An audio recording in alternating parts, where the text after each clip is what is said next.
Hi, this is Elliot Fishman, and this lecture will be on CT of spontaneous splenic rupture. It's going to cover the causes of splenic rupture, anything you can think about except trauma. Now, I think all of us know that the most common reason we evaluate the spleen for trauma is the patient has trauma, and trauma is the number one cause of splenic injury, whether it's laceration or it's rupture. We have all sorts of categories for doing that, but we have an article we published, it's in Emergency Radiology, talking about the other causes. Spontaneous or atraumatic rupture of the spleen is uncommon, but it's potentially fatal emergency. It's caused by a wide range of possibilities, and we'll look at some of these tonight. Could be infectious or inflammatory, could be neoplastic, could be vascular, could be autoimmune, or it can be iatrogenic conditions which predispose the spleen to rupture without direct trauma. CT is the study of choice in these patients because most of them will present with abdominal pain. Maybe it's left upper quadrant, maybe it's left lower quadrant, or maybe it's going to be mid-abdominal. Now, again, as I mentioned, the most common cause of splenic rupture or hemorrhage is trauma. But these other possibilities, these spontaneous or idiopathic or occult, can be very much a challenge to all of us. I think sometimes we are looking and we have some history perhaps that makes us think about things. Patients on anticoagulant therapy, always you worry about bleeding in any organ. Patients with sickle cell disease or sickle thalassemia, you're always going to worry about things that involve the spleen, including bleeding. Infection, you think of younger patients, you think about mononucleosis. Anything that gives you a big spleen can lead to spontaneous splenic bleed or rupture. So you connect mononucleosis to CLL. Any of the blood leukemias, right? Particularly like CLL or CML, which give really large spleens, are going to be possibilities. Then, of course, since we're talking about tumor, we're going to talk about things like angiosarcomas, which are hypervascular lesions, angiosarcomas of the spleen or angiosarcomas of the liver are both rare, but they do spontaneously bleed and they can rupture. So you can see angiosarcs of the spleen or angiosarcs of the liver. In my most recent liver talk, I showed you some examples of angiosarcoma of the liver. Now, epidemiologically, about 7% of atraumatic splenic ruptures are idiopathic, while the rest are due to underlying conditions. And I mentioned some of them: neoplastic, inflammatory, autoimmune, viral infections, and hematologic conditions. The presentation can be vague, can be sharp upper quadrant pain, refer to the left shoulder, care sign, but in other cases it may simply be abdominal pain. The presence of splenomegaly, which is seen in up to half or so of patients with atraumatic splenic rupture, and age above 40 are significantly associated with a higher mortality rate.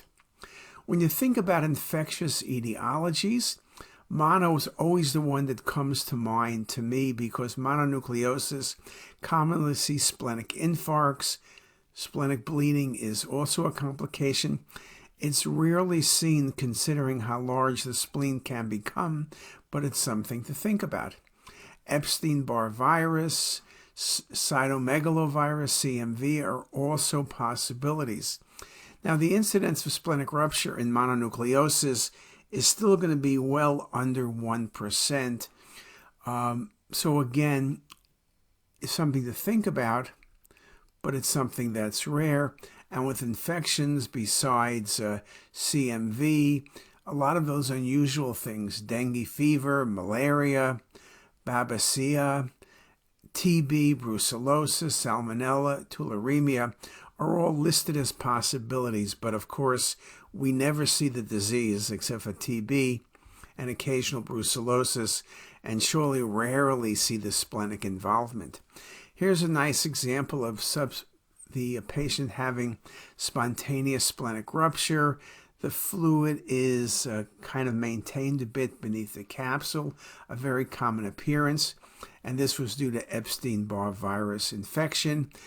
If you told me this was mononucleosis or CLL, I would agree. Here's another case of spontaneous splenic rupture in a patient with lupus with concurrent VZV meningoencephalitis. You can see the ruptured spleen, the hemoperitoneum, and the active bleeding, very nicely illustrated. Now, outside of infectious and inflammatory conditions, we also could see things related to pancreatitis. Remember, when you have pancreatitis, fluid can track along the splenic artery and vein and go subcapsular. You can have subcapsular fluid collections. It's typically not the patient's first episode or only episode of pancreatitis. It's typically the patients with multiple episodes of pancreatitis. They get splenic artery aneurysms and pseudoaneurysms. They also get fluid tracking beneath the splenic capsule, and with minor trauma or with no trauma at all, can get spontaneous splenic rupture. Splenic artery aneurysms, splenic vein thrombosis are all possibilities as well. But again, it's typically not your first case of pancreatitis. It's repeated episodes of pancreatitis. Here's a nice example with cinematic rendering of spontaneous splenic rupture due to acute pancreatitis. Subcapsular collection, active bleeding, bleed in the left upper quadrant, bleed around the inferior border of the spleen. A very nice example. We talk about vasculitis. Polyarthritis nodosa is the one we typically think about. One of the things we see with polyarthritis nodosa is very small aneurysms, and I've seen this in the hepatic artery, I've seen this in the splenic artery, I've seen this in the renal artery, and any of them can bleed, including the spleen. Other autoimmune diseases that we think about with splenic rupture, rheumatoid arthritis, Behçet's disease, and SLE. Those are all rare. They do occur, but splenic rupture, splenic bleeds are going to be rare in those cases. Here's a nice example of a patient with a splenic pseudoaneurysm with rupture and a patient with LVAD-associated embolic phenomena. So patients who've had procedures, you can see in this case, there's blood also around the liver, the bleeding in the spleen, the bleeding around the spleen, and you can see the angiographic appearance of what's going on. Here's a patient with splenic infarcts and rupture from presumed embolic events in a patient with atrial fibrillation. You can see the active bleeding, the intrasplenic bleeding, and the bleeding around the spleen. You also can see blood on the coronal views in the inferior aspect of the liver. Now, aneurysms and pseudoaneurysms of splenic artery make up about 70% of visceral aneurysms. Most splenic artery aneurysms you simply follow. That's particularly true up to 2 centimeters. Over 2 centimeters, you begin to worry. There becomes an increased risk of spontaneous rupture, and there does appear to be a more likelihood of intervention as they begin to get over 2 centimeters in size. Again, one of the problems with splenic artery aneurysm rupture or pseudoaneurysm rupture, it's often not diagnosed quickly and the patient can bleed to death. So high mortality, and for that reason, intervention tends to be a bit earlier. Hypercoagulability states, again, could be due to underlying malignancy, emboli from infective endocarditis or due to atrial fib. Certain medications, particularly anticoagulants, can also increase the risk of bleeding and have been described rarely as causes of atraumatic splenic bleeding. When seen on CT, contrast extravasation can help identify active bleeding and its site using the appropriate imaging phase. When you ask the question, what phase do I do if I'm thinking of splenic bleeds? The same answer I give you for hepatic bleeds, dual phase, arterial and venous. Most bleeds are early, most bleeds are seen on both phases, but sometimes you'll only see it arterial and sometimes you'll only see it on venous. I mentioned before about malignant hematologic disorders, AML, ALL, chronic myeloid leukemia, CML. All of these are possibilities because they give very much enlarged spleens. It's been shown that splenomegaly and an older population above 40, which is not all that old, are more likely to have spontaneous bleeds. So that's something indeed to think about as you manage these patients. Malignant masses can be primary or metastatic lesions. Lymphoid neoplasms are the most common primary malignant splenic neoplasm, including Hodgkin's and non-Hodgkin's lymphoma subtypes. And again, the appearance will be variable from infiltration to solitary or multiple masses. It's not so much the appearance, it's more the size of the spleen in general that will determine which patients will actually bleed. Now, it's still a small percent, so there's no way of predicting except to say the larger the spleen, the more likely you are to have an issue. Here's a few examples. Here's a ruptured splenic epidermoid cyst. They're benign, but even benign lesions can erode the splenic artery and cause spontaneous rupture, as you nicely see in this case. Here's spontaneous rupture in a patient with acute myeloid leukemia, markedly enlarged spleen. This is a non-contrast scan, but you can see the blood in the spleen and around the spleen and throughout the abdominal cavity. Or this case with IV contrast, splenic rupture with infarcts in a patient with polycythemia vera and myelofibrosis. They get really large spleens, very prone to splenic infarcts and splenic bleed. You can see the small abnormal branches of the splenic artery on the image on your right. Or this case of a spontaneous bleed in a patient with diffuse large B-cell lymphoma. Again, the spleen is large, but not that large, but the mass was very close to the edge of the spleen, which makes you worry about it ever more. And you can see that on the non-contrast on the right, the spontaneous bleed that happened as well. I mentioned before angiosarcomas are very rare primary tumors. We talk about them in the spleen, we talk about them in the liver, but they're very vascular and they can bleed and they can cause rupture of the spleen. So if you see a very bright blush in the spleen, often irregular, often with calcifications, and then you also see bleeding, think about a splenic angiosarcoma. And here's a nice example of a splenic angiosarcoma that ruptured the spleen and bled. Interestingly, I wouldn't have picked the angiosarcoma because this case, the spleen is not very vascular, the mass is not very vascular.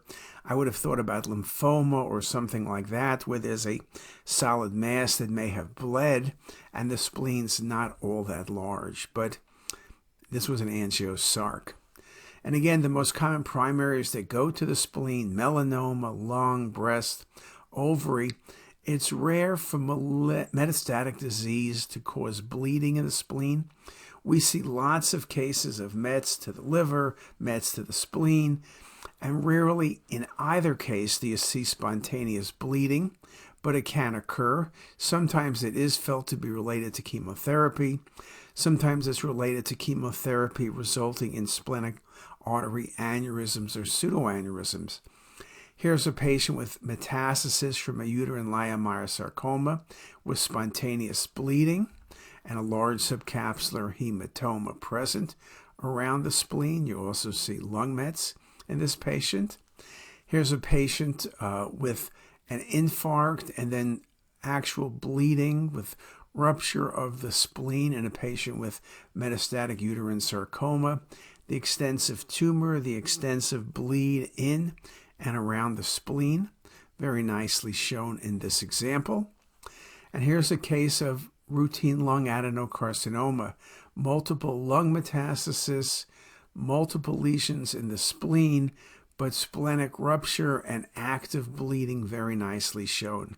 Lung cancer metastatic to liver, spleen, and adrenal are common, but you never see them bleed. Never is a big word. You now saw one case. Atraumatic splenic rupture remains a challenge to us. We've looked at some examples, the importance of IV contrast. Sometimes, and I showed you an example, you can see spontaneous bleeding without IV contrast, particularly because you lose the splenic border. But to see active bleeding, you really need to give IV contrast, and typically arterial phase is better than venous phase. But we will use dual phase imaging, and that's really what you would like to do. And again, splenic rupture is rare, but think about it. Typical history: left upper quadrant pain, left flank pain, pain to the shoulder. Again, you can think about splenic infarcts, splenic bleed, splenic metastasis. But of course, it's not perfect because it could be a gastric ulcer, it could be pancreatitis, it could be diverticulitis. But at least think about that possibility, particularly in the subgroup of patients I mentioned to you. And with that, I hope you have a better understanding now of spontaneous splenic bleed and splenic rupture in the patient without trauma. And when the article comes out within a month or so, it'll be well worth your time to read it. And with that, have a great day, everybody. If you like this video, make sure to subscribe to the CTisus YouTube channel. You can also visit us at ctisus.com for even more videos, plus quizzes, pearls, protocols, and oh so much more. We're also in the App Store and have well over a dozen apps for iPhone and iPad, all completely free. Thanks for watching.